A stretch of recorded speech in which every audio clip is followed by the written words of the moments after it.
Jaish-e-Mohammed chief Masood Azhar's fate now hangs in balance. As chorus to ban him grows louder, Masood will be banned by United Nations Security Council if none of the member states raise objections by tonight.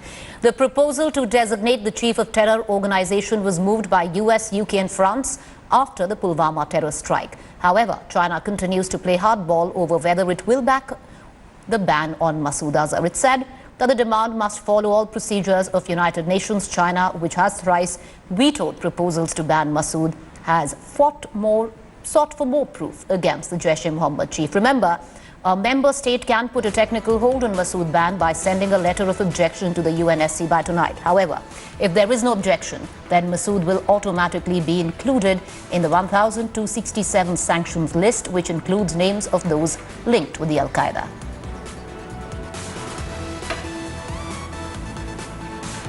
All right, let's cut across to our battery of in-house specialists. I have with me our executive editor, Gaurav Sawant. I have editor India Today, Sandeep Unithan. I also have our foreign affairs editor, Geeta Mohan. Geeta, let's begin with you. What are we expecting tonight? Well, with the signals that we're getting from China, it looks rather difficult that they are going to side with India. Preeti, right now what we're looking at is China trying to garner more support in terms of the lack of evidence that they have been talking about in the past. But this time around, what we've understood and what we're given to understand is that audio tapes have been given to prove Jaish-e-Mohammed's link to Masood Azhar. How will China wriggle out of this one is something we'll have to wait and see. Anant Krishnan, I believe, also joins us from Beijing. Anant, what are you picking up from China? Is there going to be a last-minute note that they are going to present? Well, it remains to be seen, Preeti, if you look at the previous instances, the recent two instances of 2016 and 2017, their objections were given at the last minute. So it remains to be seen if they pull the same trick again. As Geeta says, India has provided as much evidence as one would think is sufficient. We have to remember that China thought evidence was enough to proscribe the JEM, the outfit. So it's frankly, it's not a question of evidence, even though that's what Beijing says. It's more a question of whether India is able to, with the force of its friends on the UNSC, including the US, France, and the UK, bring China around, if not this time, perhaps 6 months down the line. All right, Anand, let me bring in our other colleagues as well. Gaurav, why don't you come in on this? What is the protocol that is followed by the UNSC in this case? So in this case, you need all the permanent five. The P5 members have to be on the same page. And so far, 3 attempts since the Pathankot terror attacks, 4 members have been with India. China is the only country that's blocking it. In fact, the 10 rotational members, 14 versus China. So the ball is very clearly in China's court, and it is for President Xi Jinping and his team to answer, do they stand with terror or do they stand in the war against terror, Preeti? That's point 1. Point 2, as far as evidence is concerned, India has given audio links, audio conversations of Maulana Masood Azhar, this Maulana of terror, the founder of Jaish-e-Mohammed, and terror attacks in India. You know, where he's saying the Americans are moving out of Afghanistan, maintain that pressure. India will also soon have to come and talk in Kashmir. That's point 1. Point 2, as far as China is concerned, China looks after its own interests. Even in the Financial Action Task Force, Pakistan was very confident that China, Turkey and Saudi Arabia will support Pakistan and Pakistan will not be grey-listed. But India negotiated with China. You know, it's a give and take relationship. What does China want from India? China wanted to be on the Financial Action Task Force, to be its vice president, and that is where it permitted the grey listing of Pakistan. Then again, now it remains to be seen what is it that India can offer to China to sell off Pakistan. Sandeep, let's just say there's no objection raised. Let's say he's designated a global terrorist. What does India quite get? Because let's look at Hafiz Saeed. He's a global terrorist. It doesn't change anything on the ground. Yeah. It changes absolutely nothing. This is entirely symbolic. It's just a demonstration of the fact that India's soft power has finally arrived. We have the ability to get countries on our side when it comes to designating people like Hafiz Saeed and Maulana Masood Azhar as global terrorists. But on the ground, I don't think anyone's even looking at this very seriously. The Indian military, for instance, is not going to stand down and say that we are not going to, not look at options against the Jaish. The police and the intelligence forces are not going to stop looking at options against the Jaish. The Jaish continues to be enemy number 1 as far as a potential terrorist attack on Indian soil is concerned in the not so distant future. All right, so what does this mean perceptually? Because on ground, as Sandeep pointed out, nothing quite changes for India, whether he is a global terrorist or not. And let's give you that perception on a global stage. What possibly could it mean? The US now has stepped up the heat on China, urging it to back the resolution against Jaish chief Maulana Masood Azhar. The US said that they share a mutual interest with China in achieving regional stability and peace, and that a failure to designate Azhar would run counter to this goal. The US also says that Azhar is the founder and the leader of Jaish-e-Mohammed, and he meets the criteria for designation of global terrorist by the United Nations. China, meanwhile, has been consistently stonewalling efforts to ban Maulana Masood Azhar, saying there was not enough evidence against the Jaish-e-Mohammed chief. Now, what does it actually mean, and how will it percolate, especially tonight? Geeta, would you want to throw some light on that? Well, the fact is that, Preeti, China has been saying that there is no connection between Jaish-e-Mohammed in the past decade and Masood Azhar. But this time around, things are different, because this time around, India has given audio tapes as evidence in the dossier that was given to the United Nations Security Council and to China.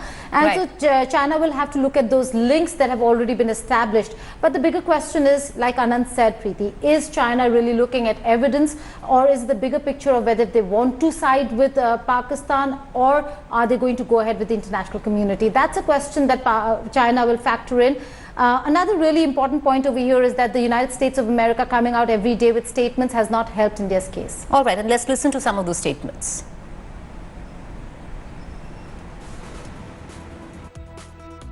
Regarding Masood Azhar, the United States and India work closely together on counterterrorism efforts, and that includes at the United Nations. And our views on Jaish-e-Mohammed and its founder are well known. JEM is a United Nations designated terrorist group. Azhar is the founder and the leader of JEM, and he meets the criteria for designation by the United Nations. JEM has been responsible for numerous terrorist attacks and is a threat to regional stability and peace. Regarding your specific question on China, I would say that the United States and China share a mutual interest in achieving regional stability and peace, and that a failure to designate Azhar would run counter to this goal. Terror tapes that the US is talking about as the clock ticks to ban Masood Azhar, demand in UN, and China seeks proof against Masood's involvement in terror activities. India today has now accessed proof that Masood indeed plotted terror against India. In the tape way back May 2000, Masood Azhar can be heard admitting to forming the Jaish-e-Mohammed. Listen in. जब पूरा कंदहार शहर खुशी मना रहा था, इस वजह से नहीं कि एक मोटा ताजा सा शख्स आजाद हो गया, इस वजह से खुशी मनाई जा रही थी कि शायद अब जिहाद को कुव्वत मिलेगी, अब मुजाहिदीन एक लड़ी में परो दिए जाएंगे, इस्लाम को अजमत मिलेगी। अभी मेरी आजादी को 1 महीने का अर्सा नहीं गुजरा था, मेरी माँ बहनों को दोबारा रोना पड़ा जब इस्लामाबाद के कमरों में मुझे दोबारा बंद कर दिया गया। मगर मेरे अल्लाह की कुदरत देखो, अल्लाह ने जैश-ए-मोहम्मद को खड़ा किया, तारीफ ऐसी जगह से हुई कि अब सुनते हैं तो चलते हैं। कहा वो इंडिया की जेल, उसके चारों तरफ खड़े हुए उनके मुसल्ला पहरेदार, और कहा ये आजाद फिजाएं, दुआ करो कि अल्लाह ताला दूसरे कैदी साथियों को भी रिहाई अता फरमाए। अभी तो इंडिया पीट रहा है, मातम कर रहा है कि मौलाना चले गए, इंशाअल्लाह अल्लाह ने चाहा तो 70 और साथी भी आएंगे जल्दी, और कश्मीर भी आएगा, और इंशाअल्लाह बाबरी मस्जिद की तामीर होगी। हमने जब जिहाद की झोली फैलाई थी, बरतानिया और इंग्लैंड की माओ ने अपने बच्चे भेजे, ये चंद दिन पहले शहीद होने वाला बिलाल, खुदा उसके जन्नत में मकामात ऊंचे करे, खुदा उसके दर्जात बुलंद करे, वो 22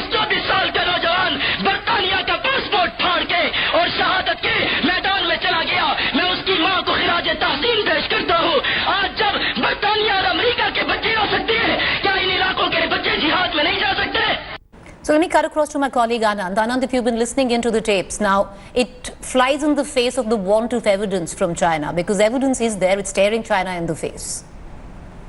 Well, Preeti, the evidence argument from China, quite frankly, I don't think anyone in India buys it seriously, even though, to be fair, Delhi is doing as much as it can to sort of present a stonewall case. And the fact that 14 of the 15 members of the 1267 committee this time have pretty strongly come behind India's argument, I think that sort of tells you enough about the merits of the case. So it's more about politics. It's more about China sort of balancing its relationship with Pakistan, and an increasingly confident China that's less concerned about how it's seen by the rest of the world as long as it pursues its own interests. So that's what India sort of has to deal with this time around.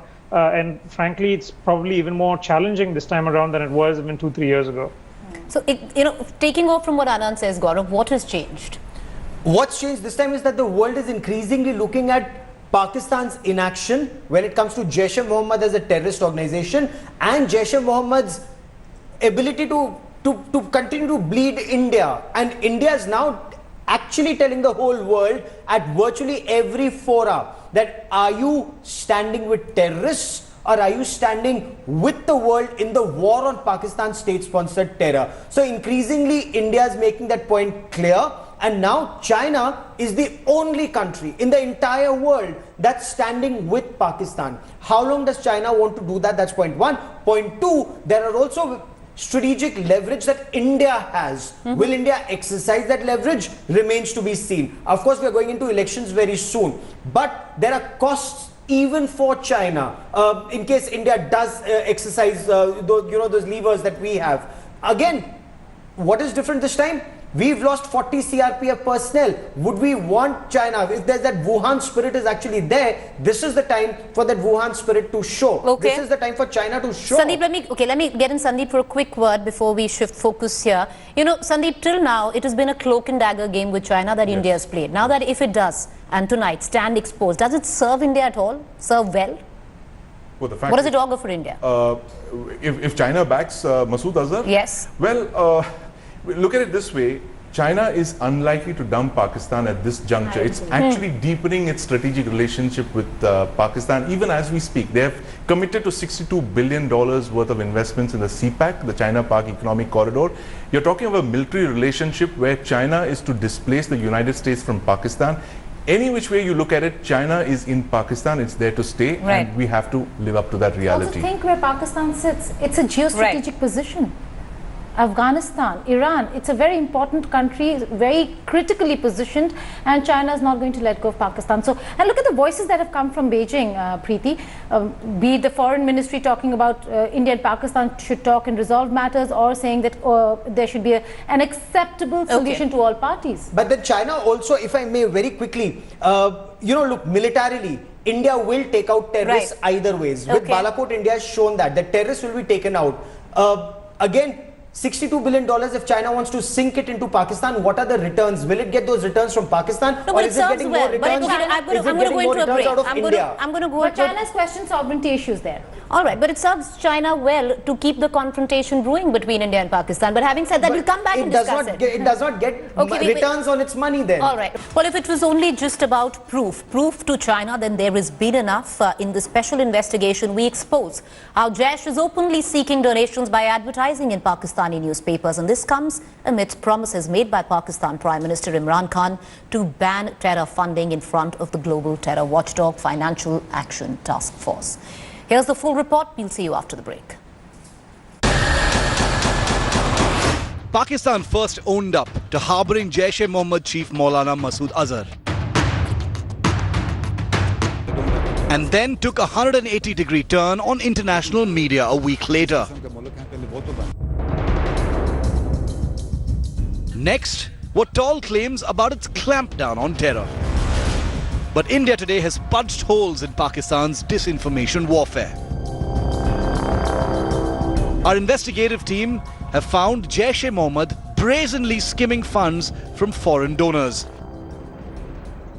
despite the Pakistani state's anti-terror announcements post-Pulwama. Our probe tracked the terror group's fundraising activities through its propaganda weekly called Al-Kalam. This Jaish-e-Mohammed mouthpiece is published from Peshawar city by this man. Talha Saif, a close associate of Masood Azhar and head of the group's propaganda wing.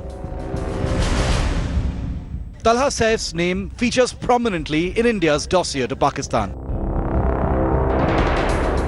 Our investigative team scrutinized all previous issues closely. We zeroed in on this advertisement seeking funds on behalf of the Jaish-e-Mohammed. And when our investigative reporters reached out to the people named in the advertisement, we found they're still raising finances across Pakistan. Taking the cover of a Dubai businessman of Pakistani origin, our reporters first contacted Mohammad Riaz, a fundraiser mentioned in the Jaish advertisement. Riaz confirmed his identity and suggested we get in touch with another Jaish-e-Mohammed man in Lahore to deliver donations. Assuming, we called him from Pakistan's Punjab province. मैं जब्बार बोल रहा था। अस्सलाम वालेकुम। वालेकुम सलाम। किन साहब से बात हो रही है? मैं अज़्म ग्रामी जान सकता हूँ आपका? हेलो, मोहम्मद रियाज साहब, आपका इश्तिहार मैंने देखा था। अच्छा। हाँ, तो मैं तो कराची में होता हूँ, जो हमारे साथी होते हैं वहाँ के जी। इसमें पंजाब का नंबर होगा और मरकजी नंबर लिखा होगा, जहाँ आपने मेरा नंबर देखा है। आपका जो अखबार जो निकलता है उसमें से मैंने आपका नंबर देखा है। नहीं, इस पे सिंध बलूचिस्तान का नंबर लिखा है ना, ये मेरा। हाँ, आप लाहौर में तो आपको पंजाब वाले नंबर पे राब्ता करना चाहिए या मरकजी नंबर पे। मैं आपको नंबर लिखवाता हूँ। मुनकर राब्ता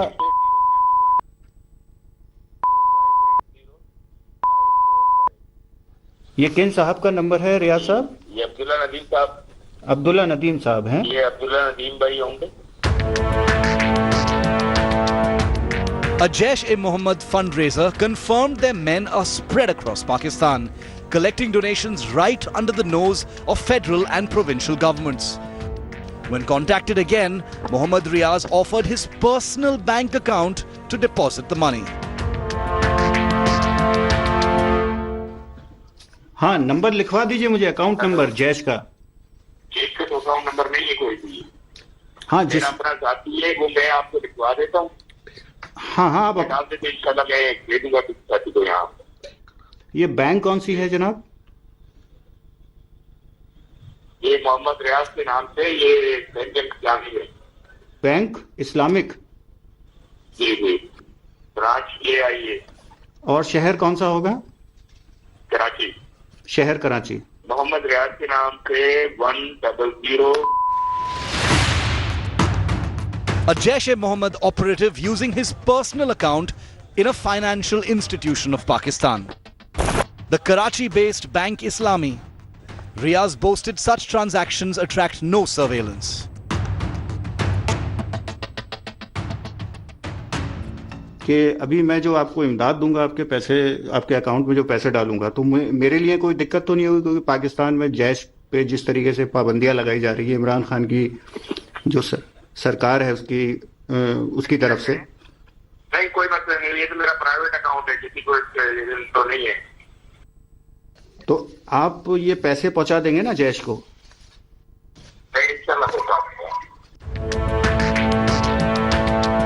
A haven for terror financing, Pakistan continues to raise and feed jihadi groups, no matter what it claims on international platforms. With Jamshed Khan, Ankit Kumar and Sushant Pathak, this is India Today's special investigation team. Thanks for watching the video. For more such news and updates, please like, share and subscribe to India Today. Also check out our other great videos from our channel. We know you will love to.